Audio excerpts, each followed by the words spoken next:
Ramzan special শুধুমাত্র মুড়ি দিয়ে দারুণ টেস্টি এই স্ন্যাক্সগুলো ঝটপট বানিয়ে নিতে পারবেন। আসসালামু আলাইকুম বন্ধুরা, কিচেন বাঙালিয়ানা চ্যানেলে আপনাদের সবাইকে স্বাগত জানাই। আজকে আমি আপনাদের সঙ্গে একই ভিডিওতে দুটি মুড়ি দিয়ে দারুণ টেস্টি স্ন্যাক্সের রেসিপি শেয়ার করব। এখানে আমি 200 গ্রাম মতো মুড়ি নিয়েছি, চাইলে আপনারা বেশি করেও মুড়ি নিয়ে নিতে পারেন। এবার এই মুড়িগুলোকে একটা বড় বাটির মধ্যে ঢেলে নেব। তারপর এই মুড়িগুলোকে একটু ভিজিয়ে নেওয়ার জন্য মুড়ির মধ্যে পানি দিয়ে দিচ্ছি। তারপর মুড়িটাকে একটু ভালো করে ভিজিয়ে নেব। তারপর এক্সট্রা যে পানিটা আছে সেটাকে পুরো ফেলে দেব। তো মুড়ির মধ্যে থেকে পানিটা কিন্তু আমি পুরোটাই ফেলে দিয়েছি। এবার এই মুড়ির মধ্যে কিছু মশলা মাখিয়ে নেব। তো প্রথমে দিয়ে দিচ্ছি পেঁয়াজ কুচি, তারপরে দিয়ে দিচ্ছি ঝালের জন্য কাঁচামরিচ কুচি। ঝালের পরিমাণটা আপনারা আপনাদের পছন্দ মতো দিয়ে দেবেন। এবার এখানে দিয়ে দেব ধনেপাতা কুচি, একটু বেশি করেই ধনেপাতা কুচি নিয়ে নিয়েছি। এবার এখানে কিছু গুঁড়ো মশলা দিয়ে দেব। তো প্রথমেই দিয়ে দিচ্ছি স্বাদ মতো লবণ, তারপরে একেবারে সামান্য পরিমাণ দিয়ে দিচ্ছি হলুদের গুঁড়ো, সামান্য পরিমাণ দিয়ে দিচ্ছি ভাজা জিরা গুঁড়ো, সামান্য পরিমাণ দিয়ে দিচ্ছি ধনে গুঁড়ো, আর সামান্য পরিমাণ দিয়ে দিচ্ছি মরিচের গুঁড়ো। যেহেতু আমি কাঁচামরিচ কুচি দিয়েছি তাই অল্প করে মরিচের গুঁড়োটা দিয়ে দিলাম। আর দিয়ে দিচ্ছি অল্প করে চাট মশলা, আর অল্প করে দিয়ে দিয়েছি আদা রসুন পেস্ট। এবার সব কিছুকে খুব ভালো করে মিশিয়ে নেব। তো মুড়িগুলোকে ভালো করে মশলার সঙ্গে মিশিয়ে নেওয়ার পর এটাকে 10 মিনিটের জন্য রেস্টে রেখে দিতে হবে, যেন মুড়িটা খুব ভালোভাবে ভিজে যায়। সেজন্য এটাকে অবশ্যই রেস্টে রাখতে হবে। বন্ধুরা, ঘরে যদি আটা ময়দা কোনো কিছুই না থাকে আর আপনাদের স্ন্যাক্স খেতে মন চায়, তাহলে কিন্তু ঝটপট মুড়ি দিয়ে এই স্ন্যাক্সটি বানিয়ে নিতে পারবেন। বিকেলবেলায় চা কফির সঙ্গে খেতে ভীষণ ভালো লাগে। তো মুড়িগুলোকে মশলার সঙ্গে খুব ভালোভাবে মাখিয়ে নিয়েছি। এবার এটাকে ঢেকে 10 মিনিট রেস্টে রেখে দেব। এদিকে মুড়িটা রেস্টে রাখা 10 মিনিট হয়ে গেছে, আর দেখুন মুড়িগুলো কিন্তু অনেকটা নরমও হয়ে গেছে। এবার এখানে দিয়ে দিতে হবে চালের গুঁড়ো। এখানে কিন্তু আমি 2 টেবিল চামচ পরিমাণ চালের গুঁড়ো দিয়েছি, আর 1 টেবিল চামচ পরিমাণ দিয়ে দিয়েছি বেসন। তো বেসনটা আমি বাইন্ডিংয়ের জন্য দিয়েছি, আর চালের গুঁড়োটা দিলে কিন্তু এই নাস্তাগুলো অনেকটাই ক্রিস্পি হবে। এবার সব কিছুকে একটু হাত দিয়ে চেপে চেপে মাখিয়ে নিতে হবে। তো এই মুড়ির ডোটা বেসন আর চালের গুঁড়ো দিয়ে মাখার সময় অনেকটা টাইট মনে হচ্ছে, সেই জন্য আমি এখানে 1 টেবিল চামচ পরিমাণ পানি দিয়েছি। খুব বেশি পানি দেওয়ার কিন্তু দরকার নেই, অল্প করে একটু পানি দিয়ে মাখিয়ে নিতে হবে। তো 2 টেবিল চামচ পরিমাণ পানি দিয়ে আমি এটাকে মাখিয়ে নিচ্ছি। তো দেখুন মুড়িগুলো কিন্তু খুব সুন্দর মাখিয়ে নেওয়া হয়ে গেছে, আর দেখুন অনেকটা আঠালোও হয়েছে। এবার আমি হাতটা ধুয়ে এসে স্ন্যাক্সগুলো বানিয়ে নেব। তো হাতের মধ্যে অল্প করে একটু মুড়ির মিশ্রণটা নিয়েছি, তারপর এগুলোকে ছোট ছোট করে স্ন্যাক্স তৈরি করে নেব। বন্ধুরা, আমি এখানে অনেকটাই ছোট তৈরি করছি, আপনারা চাইলে বড় বড় করেও বানিয়ে নিতে পারেন। তাছাড়া আপনারা যে কোনো শেপে স্ন্যাক্সগুলো তৈরি করে নিতে পারেন। আর এরকম একটু পাতলা পাতলা ছোট ছোট করে তৈরি করলে কিন্তু অনেকটাই কিউট মনে হবে, আর খেতেও কিন্তু ভীষণ ভালো লাগবে। তো আমি ছোট ছোট করে সবগুলো তৈরি করে নিচ্ছি। আর বন্ধুরা, এই স্ন্যাক্সগুলো বানিয়ে রেখে কিন্তু আপনারা 2 থেকে 3 দিন পর্যন্ত খেতে পারবেন, তবুও কিন্তু এটা নরম হবে না, অনেকটাই মুচমুচে থাকবে। তো আমি ছোট ছোট করে সবগুলো স্ন্যাক্স তৈরি করে নিয়েছি। এবার আমি মুড়ি স্ন্যাক্সগুলো ভেজে নেব। এবার যখন তেলটা হালকা গরম হয়ে যাবে তখন একটা একটা করে মুড়ি স্ন্যাক্সগুলো তেলের মধ্যে ছেড়ে দিচ্ছি। আর এই মুড়ি স্ন্যাক্সগুলো ভাজতে কিন্তু খুব বেশি সময় লাগে না, 4 থেকে 5 মিনিট সময় নিয়ে ভেজে নিলেই কিন্তু হবে। তো সবগুলো স্ন্যাক্স আমি একসঙ্গে ভেজে নেব, যেহেতু আমি অল্প করে তৈরি করে নিয়েছি। তো সবগুলোকে একসঙ্গে দিয়ে দিয়েছি, আর এই স্ন্যাক্সগুলোকে মিডিয়াম টু লো আঁচে ভেজে নিতে হবে। এবার এই স্ন্যাক্সগুলোর একদিকটা যখন হালকা কালার চলে এসছে তখন আমি এগুলোকে উল্টে দিচ্ছি। তো এভাবে একটু উল্টে পাল্টে ভেজে নিলেই কিন্তু হয়ে যাবে। তো বন্ধুরা দেখুন, 4 থেকে 5 মিনিট সময় নিয়ে ভেজে নিয়েছি, আর কত সুন্দর কালারও চলে এসছে। এবার তেলটা ভালো করে ঝরিয়ে নিয়ে তুলে নেব। তো বন্ধুরা, রেসিপিটা ভালো লাগলে একবার হলেও এই পদ্ধতিতে মুড়ি স্ন্যাক্সগুলো বানিয়ে খেয়ে দেখবেন, আর আমাকে কিন্তু কমেন্ট সেকশানে জানাতে ভুলবেন না খেতে কেমন হয়েছিল। তো এবার দেখুন তেলটা ঝরিয়ে নিয়ে সবগুলো স্ন্যাক্স আমি তুলে নিয়েছি। এবার এটাকে আমি কিছুক্ষণের জন্য রেখে দেব, আর ঠান্ডা হয়ে গেলে কিন্তু গরম গরমের থেকেও অনেকটা মুচমুচে হয়ে যায়। তো বন্ধুরা, এবার আমি এটাকে টমেটো সসের সঙ্গে পরিবেশন করে নিচ্ছি। তারপর আমি আপনাদের আরও একটি স্ন্যাক্স তৈরি করে দেখিয়ে দিচ্ছি।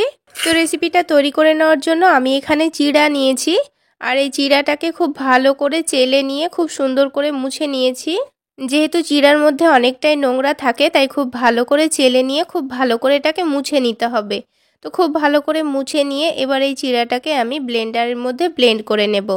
চিড়াগুলোকে কিন্তু আমি একেবারে ফাইন পাউডার করব না, একটু হালকা সুজি যেই রকম হয় ঠিক সেই রকমভাবে রাখবো। তো চিড়াটাকে খুব ভালো করে আমি ব্লেন্ড করে নিয়েছি। তো চিড়াটা দেখুন আমি কিন্তু খুব বেশি পাউডার করিনি, একটু সুজির মতো দানা দানা ভাব রেখে দিয়েছি। তো আপনারা চাইলে এখানে চিড়ার পরিবর্তে কিন্তু ব্রেড ক্রাম্বসও নিয়ে নিতে পারেন। তো এবার আমি এটাকে এক সাইডে সরিয়ে রেখে দিচ্ছি।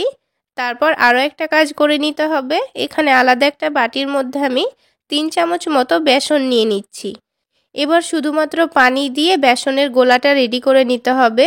তো এখানে যতটা পরিমাণ মুড়ির স্ন্যাক্স তৈরি করবেন সেই অনুযায়ী অল্প করে কিন্তু বেসনটা গুলে নিতে হবে। তো আমি এখানে 2 কাপ মতো মুড়ি নেব, তাই সেই জন্য এখানে 3 চামচ মতো বেসন গুলে নিচ্ছি।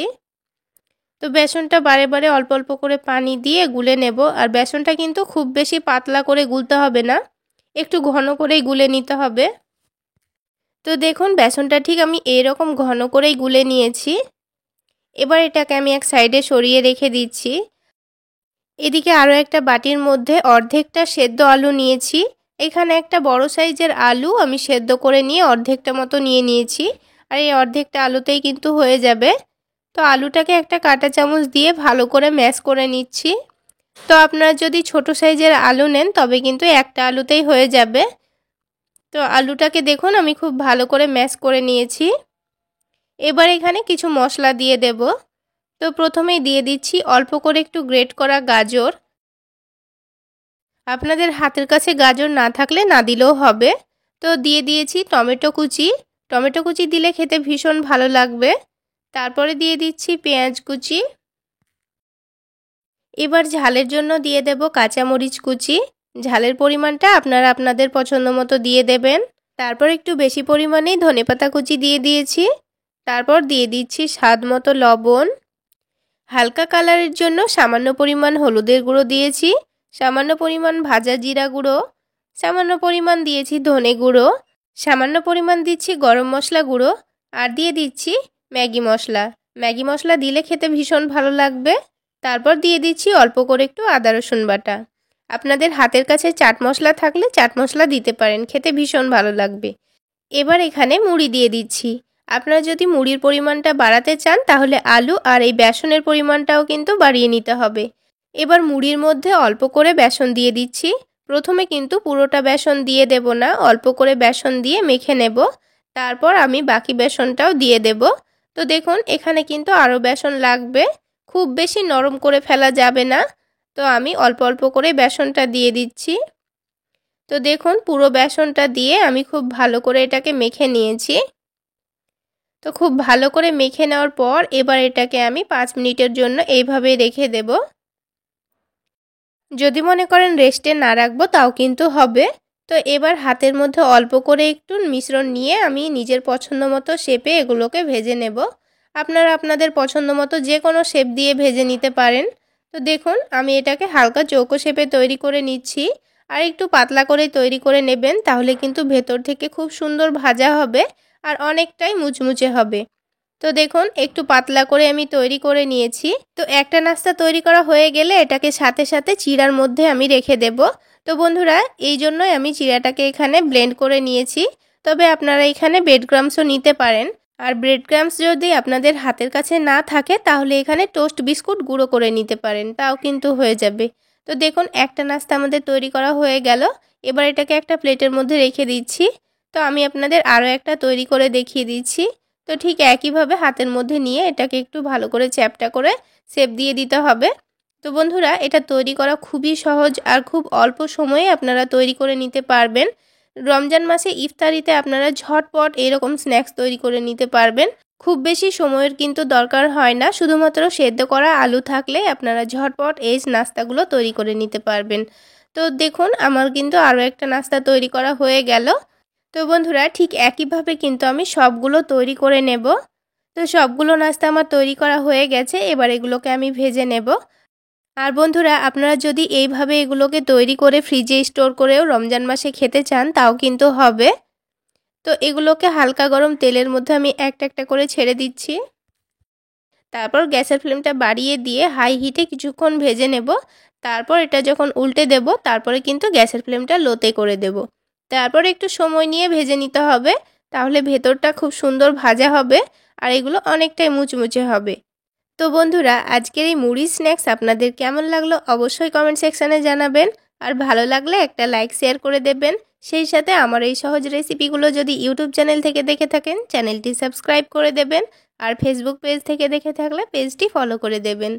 তো দেখুন, সবগুলো নাস্তাই কিন্তু ভাজা হয়ে গেছে আর খুব সুন্দর কালারও চলে এসছে। এবার একটা একটা করে সবগুলোকে তেলটা ভালোভাবে ঝরিয়ে নিয়ে তুলে নিয়েছি। আর দেখুন দেখতে কতটা লোভনীয় হয়েছে। আর আওয়াজ শুনে নিশ্চয়ই বুঝতে পেরেছেন কতটা মুচমুচে হয়েছে।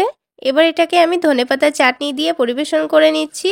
তো বন্ধুরা, আজকে এই পর্যন্তই। সকলে অনেক বেশি ভালো থাকবেন, সুস্থ থাকবেন। দেখা হচ্ছে আরও একটি নতুন রেসিপি নিয়ে নেক্সট এপিসোডে।